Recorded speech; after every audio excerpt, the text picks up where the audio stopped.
Hey everybody, Jason Cutter here. Welcome to another special guest series on the Authentic Persuasion show. This season has been all about professional sales educators and programs at universities and higher education, helping the world of sales get better by impacting and influencing the future of sales. Anyone who knows me, my mission is to help fill the world with authentic persuaders. So this intersection of the guests on the podcast this season, my mission, what I'm focusing on is amazing because it's all about helping build value. Whether you're in sales now and you didn't realize there's a sales program out there and you could maybe recruit from or learn from, or maybe you want to get into sales and there's an abundance of programs that are now available. Hopefully you get some value from this. If you're here today, it's for a reason. There's something that connected you here for this video, this audio on the podcast online. Today is a very special conversation and a very special guest. And I know I say I'm always excited for every conversation. I truly am. But and I won't say he's the godfather of the sales programs, but on the program today, I have Dr. Terry Lowe from Kennesaw State University's Center for Professional Selling. And he has a long background. He has been involved for a long time, entered academia in 1991 after 11 years in the industry of sales, and then has been running sales programs since the 90s. He is the originator and the founder of the National Collegiate Sales Competition that actually started in 99. I did not realize there was a sales competition. I didn't even realize there were sales programs until a couple of years ago. And Dr. Terry has been doing it since 99. We're talking 25 years. I think they just did the 25th anniversary. So an amazing conversation we're going to have. Dr. Terry, welcome to the Authentic Persuasion Show. Thanks, Jason. I appreciate you having me. And I'm not sure if I'm going to be able to live up to that billing. I could have kept going. The credentials that you have, all the things that you've done, how you've been involved, the things that you've founded and started. We're going to talk a lot about it over these 3 episodes in this conversation. That I know that you definitely live up to all of that and more, even just from the standpoint of what you want to do for the world of sales and how you're doing it from the higher education standpoint. This first segment is about authenticity and it's about what that means. Let's talk about that, like your journey in sales. Where did that start? And then where was that pivot point into education? And where does that authenticity piece fit into what you thought sales was versus what you're seeing or teaching now? Good question. Thank you. I can go back a long way as I looked through your book and understood a little bit about what you're doing. We're all in sales. I've been doing it forever. But like most everyone, I fell into it and actually started in sales in 1982. Like most people, I didn't have any training. I got into the financial service industry, and my Series 7, my Series 6 got a phone book and a phone back when there were actually phones and phone books. And so it was a journey from there. And then in 91, my wife and I, we had our first child, and we decided to make some changes. She's a primary care physician. I was in sales in the financial services industry, and obviously both of us were working a lot.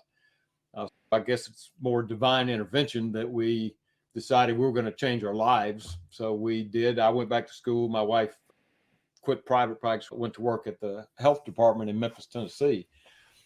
But from there, getting into the academic world, which is interesting, and you've had a chance to talk to some of the sales directors. I think we all like to think that we're normal compared to other academics, but we may be a little bit delusional. But it's a great group of people. But getting exposed to a sales center on a college campus, my first faculty position was at Baylor University. They started their sales center in 1985. They were one of the first. A couple others, Ohio University, possibly Northern Illinois, and then Houston came in, and a few others, Kennesaw State being one, Ball State up in Indiana. And so it was a very small community. There were probably 20 or 25 schools total that taught any kind of extracurricular or standalone sales classes. I can go on. I was going to say we talk to each other because we have to do research together. But we really never did a lot of things in the classroom together. So that's part of the reason that National Collegiate Sales Competition started, is so we could get together and have conversations about how do you teach sales? How do you come up with principles of sales, just like finance or management or marketing or engineering, etc. So it's led to that, and then starting that competition to get all the schools together. And then we started the University Sales Center Alliance in 2003. Now there's about 74, 75. And I think you spoke with Greg recently from LSU, and he was there. So we all meet a couple of times a year. And I think the authenticity piece of it is that we all saw what the stereotypical view of sales was. And we knew that was, one, it was bad, and you're not real successful when you do those things long-term, especially. But getting sales and sales curriculum programs into higher education allows us to actually do a lot of research on what's most effective. Being able to adapt, understanding the other person, but really just being yourself and identifying issues, challenges, and figuring out ways to help people more than trying to manipulate people or trick people into doing something. So I think being genuine, which is mostly what we call it, but authenticity is what buyers want. That's what anyone wants when I'm interacting with somebody. I love it. And just because I'm curious, how does that compare, the research backing up what, is effective in sales, especially from what buyers want? How is that compared to either what you thought of sales when you fell into it a while ago, or what you were taught, even though you fell into it and not a lot of training other than the phone book and the phone, but like what you were taught or shown or what other people were doing in sales? Back in the 80s, there were a lot of people around. Fortunately, I found Zig. Zig was great. Sales research actually started in the 30s, 20s, 30s, 40s, right around in there. And they were talking about salesmanship and how to persuade people. But a lot of the greats out there, including Zig, stumbled on to a lot of what has been substantiated empirically through research. And so his tagline, or what he often said, his motto, which we actually have on our walls in our university, in our sales lab, is you can have everything you want out of life if you help enough other people get what they want out of life. So it's more of mentally, if I can understand that I'm really just trying to help people. I'm just really trying to find out, okay, I understand my product. I know what the value proposition is of my product. And then I need to find people who need that, where we can actually have a meaningful impact on them. So that's really the tie-in, is that the successful salespeople, I think, in the past, who did trial and error, which I did. There was no training. We need some good sales movies. We don't have any good sales people, heroes in any of the movies. They're all bad. And I'm thinking maybe we should produce one. I think getting universities, getting sales curriculum on university campuses helps elevate the credibility of the sales profession, because you're able to attract people who are willing and interested in learning. So the learning piece and the curiosity piece, and becoming a real person and understanding that the people you're talking to, your buyers, whether they're consumers, it's a business sale, you're always selling to individuals and to people. And they just want somebody who can help them, and they need to be able to trust you. So you've got to be trustworthy, not just act trustworthy. You actually need to be trustworthy. I think the biggest sale I made in my life was to my wife. We've been married 37 years. And when we first met, I thought that she was intelligent and beautiful. And I thought, how do I get to do that? And I figured I have to be the kind of person that she wants to be with.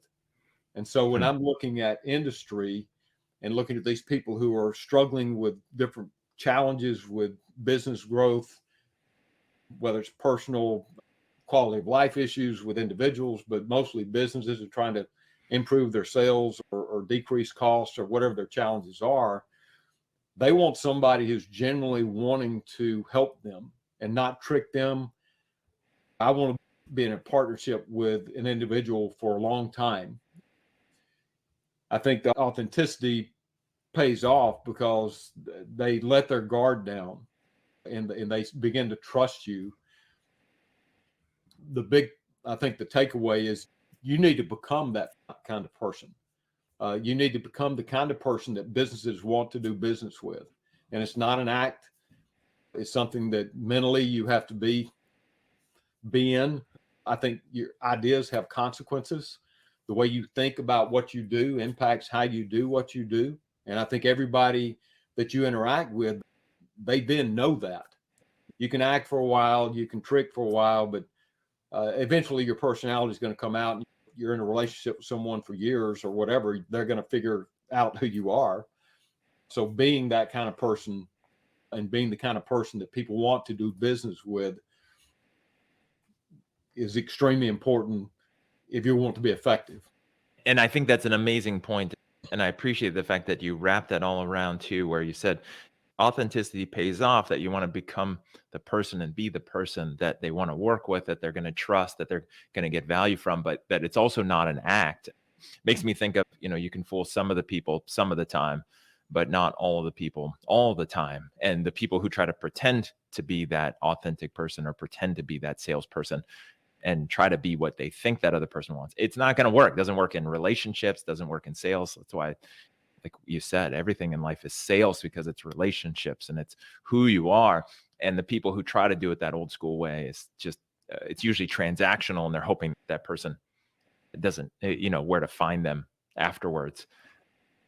And I love the fact that you brought up Zig Ziglar and that quote, because I think that's one of the fundamentals I know that I live by and adopted really early on. And just the guiding thing of, you help enough other people get what they want and you'll get everything that you want.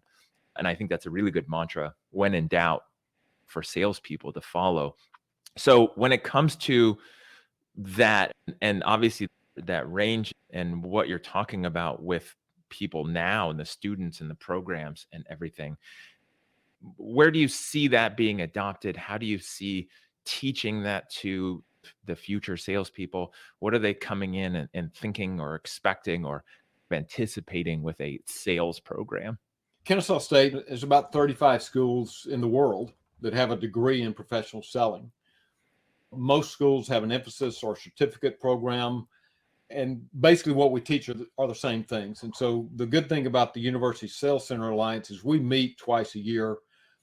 We talk to each other all the time, and not just about the research. And again, we have to do the research, which is important, but we talk about curriculum and how do you teach and what are you doing that's most effective to your students.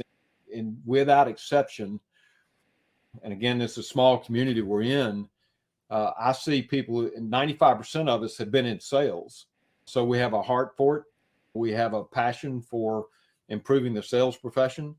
And I think as we have talked to each other and we have new faculty come in, new professors come in teaching sales, there's a fairly common thread that we want our students, just a sales manager wants his salespeople or her salespeople to be successful. The biggest reward we gain is seeing them change and seeing the light come on in their head.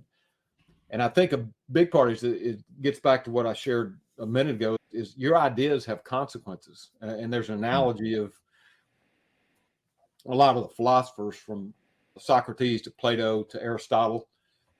Aristotle's most famous student, which most people don't know, was Alexander the Great. And Alexander the Great, by the time he was 31, had conquered 95% of the known world. But what most people don't know is that in his teachings, when he was sitting under Aristotle, they were talking about how everything works together, how society works together for the best. How are we most productive as a society? How are we most effective?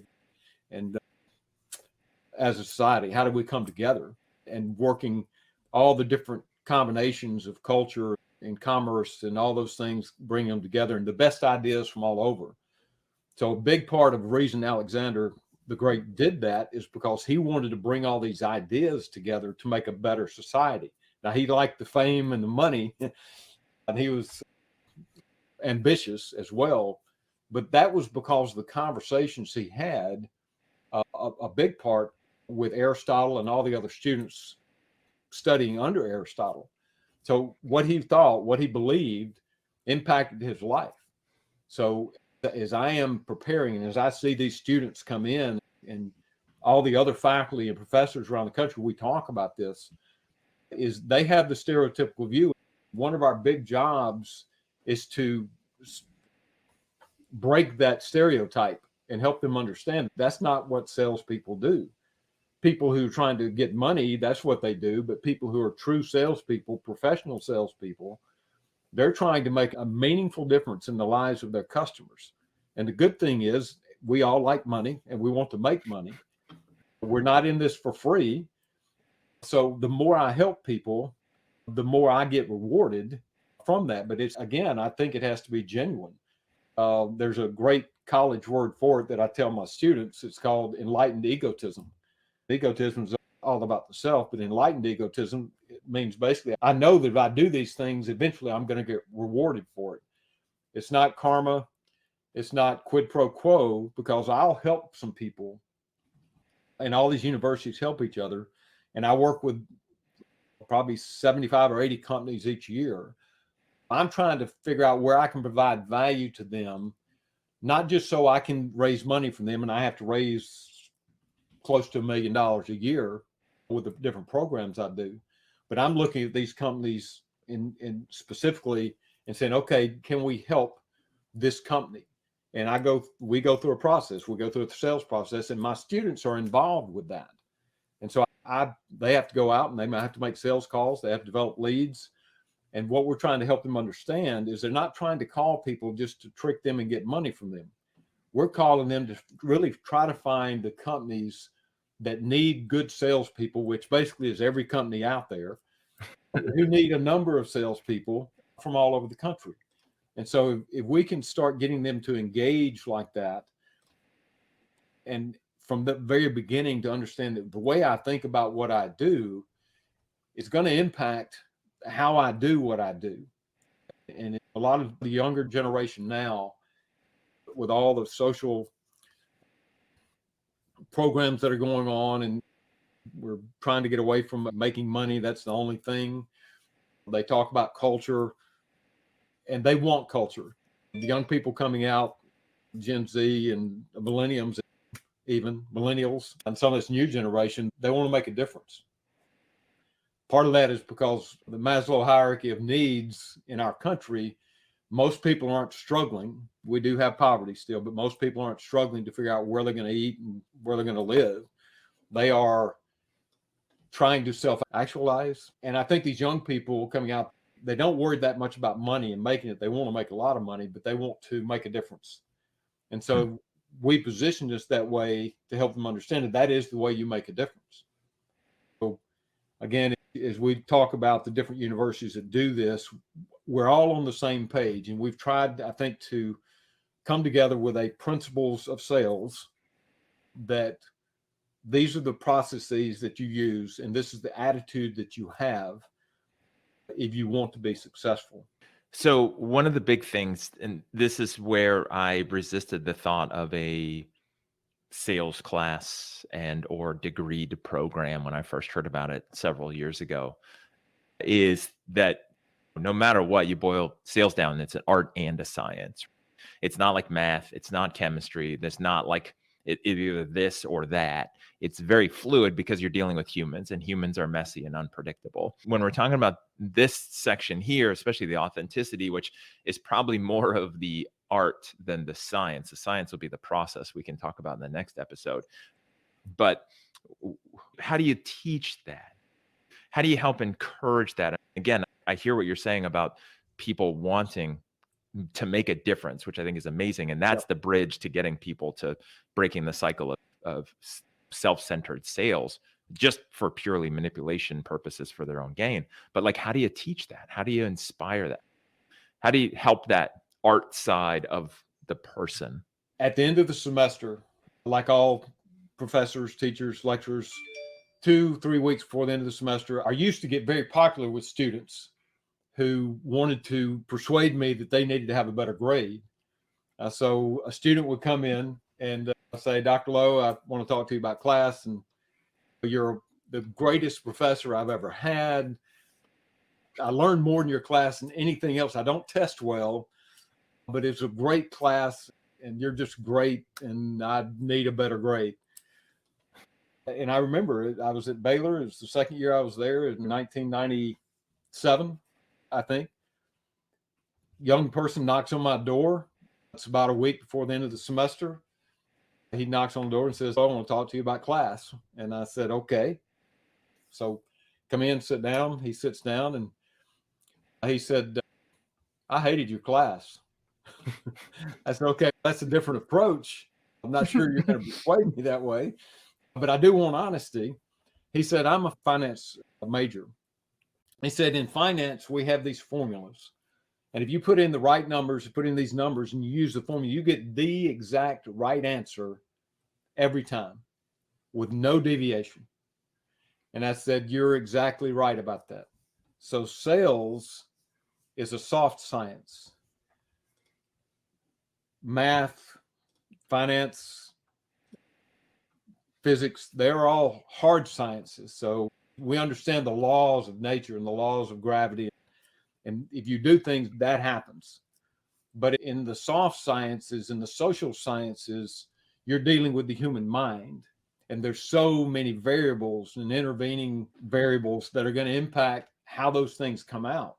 So what we're trying to do, and here's the science of sales. When you make a purchasing decision, you make it in a predictable, repeatable manner. So you come to recognize you have a need, you start looking for what you're going to have a need, you define what it is that's going to take care of it. So depending on which one you look at, there's 5, 6, 7 steps in that process. Now, everybody's a little bit different. Some people rush through and do it differently, but it's still a soft science. It's still a science because it happens. We know it happens because we've researched it. And I don't think anyone would disagree with that.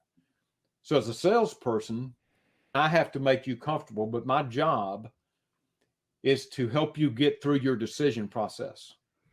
And if I understand where you are in your process, my job is to help you get through it. So me asking you questions helps you start formulating and getting through each one of these steps of what you need, and actually if you need to do anything about it.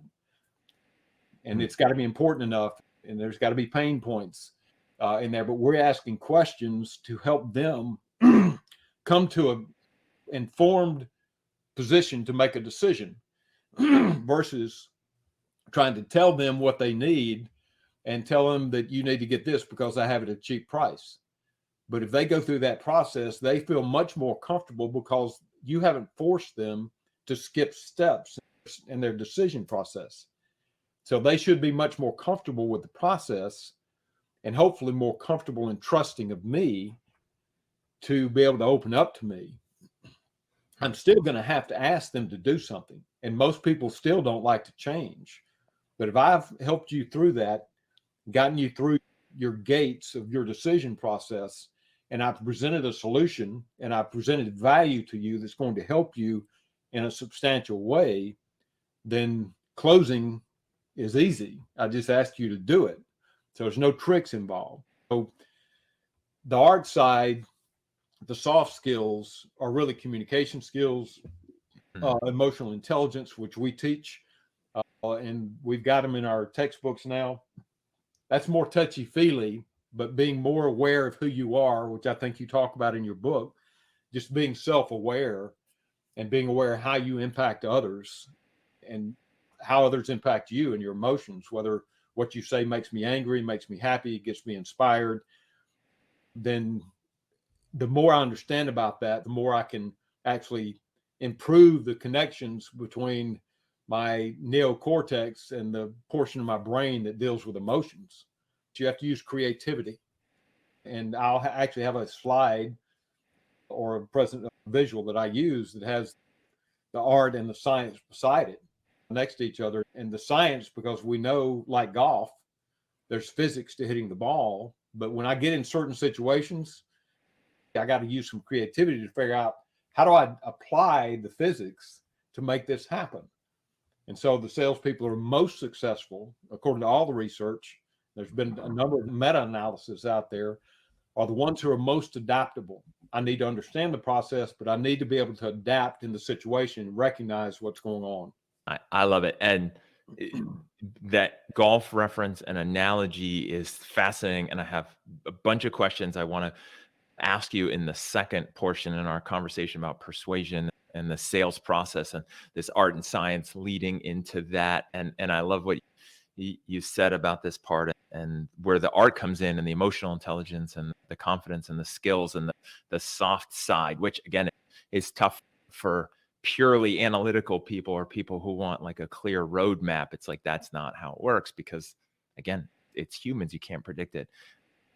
So as we close out this episode, I know for people who might want to connect with you, learn more, chat with you about what you're doing and focusing on. If there's people watching this and they run other sales programs and for some reason they don't know who you are, they can find you as well.